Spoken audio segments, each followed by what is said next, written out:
मैनपुरी से एसपी प्रत्याशी डिंपल यादव को चुनौती दे रहे बीजेपी प्रत्याशी जयवीर सिंह ने लोकसभा चुनाव के लिए नामांकन भर दिया है और नामांकन के दौरान पूर्व कैबिनेट मंत्री और भोगांव विधायक राम नरेश अग्निहोत्री के साथ मौजूद रहे।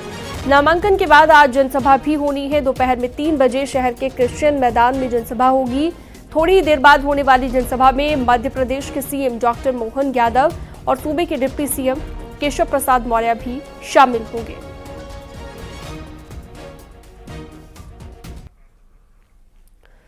तो आज कई ऐसे वीआईपी हैं जो नामांकन भरने वाले हैं और ये जयवीर का नामांकन आप देख सकते हैं मैनपुरी में, जहां पर डिंपल यादव के साथ मुकाबला है।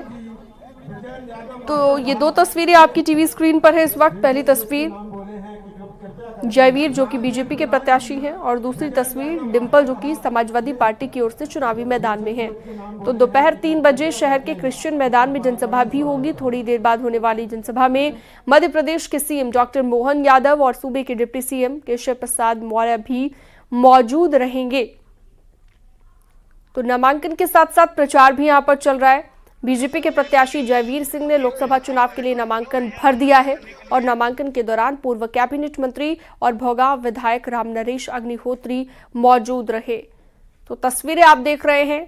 मैनपुरी की जंग अब बेहद दिलचस्प हो चली है। डिंपल यादव को चुनौती देते हुए जयवीर सिंह ने भी पर्चा भर दिया है, नॉमिनेशन फाइल कर दिया है और उसी की तस्वीर आप पहली देख रहे हैं। और उसके बाद नीचे तस्वीर देखिए डिंपल यादव की, क्योंकि यहाँ पर डिंपल यादव और जयवीर सिंह के बीच मुकाबला देखने को मिलने वाला है।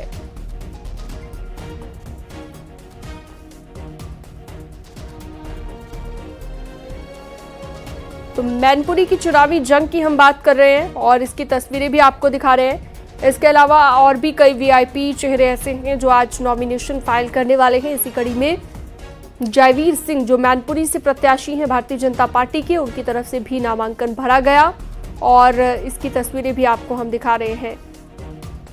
तो जो सीधा मुकाबला है वो डिंपल यादव और जयवीर सिंह के बीच है, Samajwadi party versus Bharatiya Janata party. Mainpuri से राजीव हमारे साथ जुड़ गए हैं, हमारे सहयोगी ज्यादा जानकारी के साथ। राजीव, चुनावी मैदान में डिंपल यादव थी, तो अब जयवीर सिंह ने भी पर्चा भर दिया है, नामांकन भर दिया है और नॉमिनेशन फाइल कर दिया, हम कह सकते हैं। अभी फिलहाल किस तरह का माहौल आप देख रहे हैं, क्या तस्वीर? देखिए, भारतीय जनता पार्टी ने अब की बार 400 पार का लक्ष्य रखा है और खासकर उत्तर प्रदेश में 80 में से 80 लोकसभा सीट जीतने का लक्ष्य रखा है और यही कारण है कि बीजेपी नहीं चाहती कि किसी भी सीट पर कोई कमजोर प्रत्याशी उतारा जाए, जिसके चलते ही जो समाजवादी परिवार का गढ़ कहा जाता है इटावा मैनपुरी, जहां से मैनपुरी से डिंपल यादव सांसद हैं, वहां से भी भारतीय जनता पार्टी ने अपने मंत्री जो कि पर्यटन मंत्री हैं जयवीर सिंह, उनको चुनाव मैदान में उतारा है। अब से कुछ देर पहले जयवीर सिंह यहाँ पर नामांकन दाखिल करने के लिए पहुंचे हैं। इस वक्त नामांकन दाखिल करने की जो प्रक्रिया है वो मैनपुरी के जिला कलेक्ट्रेट में चल रही है और जैसे ही अब से कुछ देर बाद ये प्रक्रिया पूरी होगी वैसे ही जयवीर सिंह हमारे साथ होंगे। हम उनसे बात करेंगे कि उनकी क्या रणनीति होगी, क्या एजेंडा होगा। लेकिन ये गढ़ जो है ये समाजवादी पार्टी का है। यहाँ पर समाजवादी पार्टी को शिकस्त दे पाना बीजेपी के लिए आसान नहीं है, क्योंकि अगर पिछले चुनाव की ही बात करें तो जब मुलायम सिंह के निधन के बाद डिंपल यादव यहाँ से चुनाव लड़ी थी तो करीब जो जीत का अंतर था वो करीब 3 लाख वोटों का था। तो ऐसे में इस बड़े वोट के अंतर को किस तरह भारतीय जनता पार्टी कवर कर पाएगी, किस तरह से इस सीट को जीत पाएगी, ये एक बड़ी चुनौती होगी। लेकिन फिलहाल आप देख सकते हैं कि यहाँ पर जयवीर सिंह के साथ जो तमाम भारतीय जनता पार्टी के अन्य नेता हैं, पूर्व मंत्री राम नरेश अग्निहोत्री समेत कई दिग्गज नेता इस वक्त कलेक्ट्रेट सभागार में मौजूद हैं, जहां पर उनके नामांकन की प्रक्रिया को पूरा किया जा रहा है।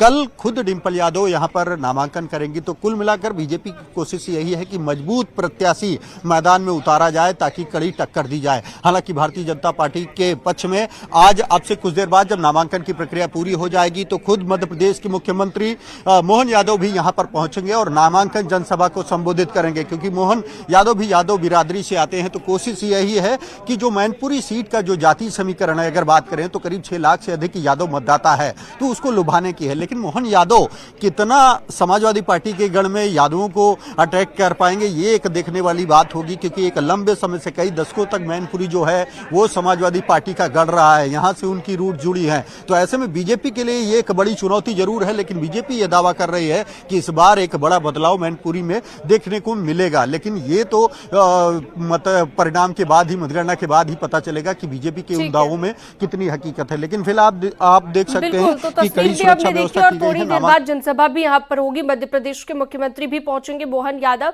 जैसे कि हमारे सहयोगी बता रहे थे। बहुत शुक्रिया राजीव, आपका आप नजर बनाए रखिएगा। आगे बढ़ते हैं। आगरा लोकसभा सीट से बीजेपी प्रत्याशी प्रोफेसर एसपी सिंह बघेल नामांकन भरने के लिए जिला मुख्यालय पहुंचे और कुछ ही देर में एसपी सिंह बघेल नामांकन भरेंगे।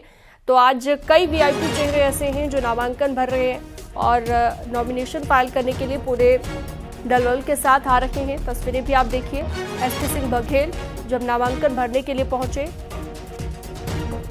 आगरा लोकसभा सीट से बीजेपी के प्रत्याशी हैं एसपी सिंह बघेल, केंद्र में मंत्री हैं और नामांकन भरने के लिए पहुंचे एसपी सिंह बघेल। उस दौरान की तस्वीर आप देखिए, गले में फूलों के हार और पूरे जोश खरोश के साथ यहां पर नामांकन भरने के लिए शक्ति प्रदर्शन करते हुए पहुंचे।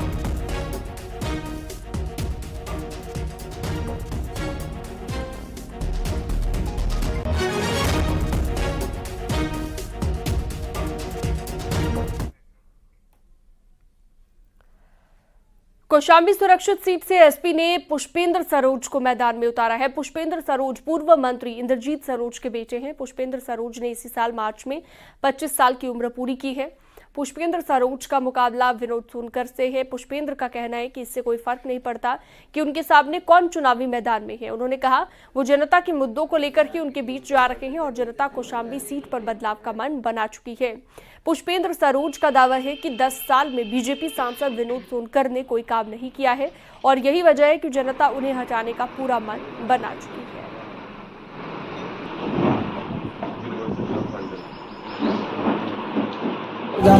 पुष्पेंद्र सरोज सबसे युवा प्रत्याशी हो सकते हैं देश के, क्योंकि अभी अभी इन्होंने 25 साल की आयु पूरी की है। उनसे बातचीत करेंगे। पुष्पेंद्र जी, सबसे पहले आपको शुभकामनाएं कि आप अब चुनाव लड़ने जा रहे हैं और सबसे कम उम्र के संभवतः आप देश के प्रत्याशी हैं, तो कैसे इस चुनाव में मुकाबला करेंगे? देखिए, आपका धन्यवाद और सबसे पहले मैं राष्ट्रीय अध्यक्ष जी का धन्यवाद देता हूँ कि उन्होंने मेरे जैसे एक युवा नेता पे अपना भरोसा जताया। मैं राजनीति में नया हूँ सक्रिय होके, लेकिन मेरा राजनीति ताल्लुकात बहुत बचपन से है। तो हम मुद्दों को लेकर के जनता के बीच में जा रहे हैं और जनता इस बार बदलाव चाहती है और वर्तमान सांसद जी को बदलना चाहती है। अच्छा, वर्तमान सांसद जी तो ये कह रहे हैं कि उन्होंने आपके पिता यानी इंद्रजीत सरोज जी को भी हराया है, आपको भी हराए हैं और आपको राजनीति में नौसिखिया बता रहे हैं वो। देखिए, वो उनका कहना है। मैं उनको बस यही सलाह देना चाहता हूँ कि आप अपने 10 साल के कामों को लेकर के जनता के बीच में जाएं और उनसे वोट मांगे। हम जनता के मुद्दों को लेकर के जनता के बीच में जा रहे हैं, जनता की प्रॉब्लम्स को लेकर के जनता के बीच में जा रहे हैं और उसके टुवर्ड्स हमको जो काम करना है आगे आके वो हम करना चाह रहे हैं।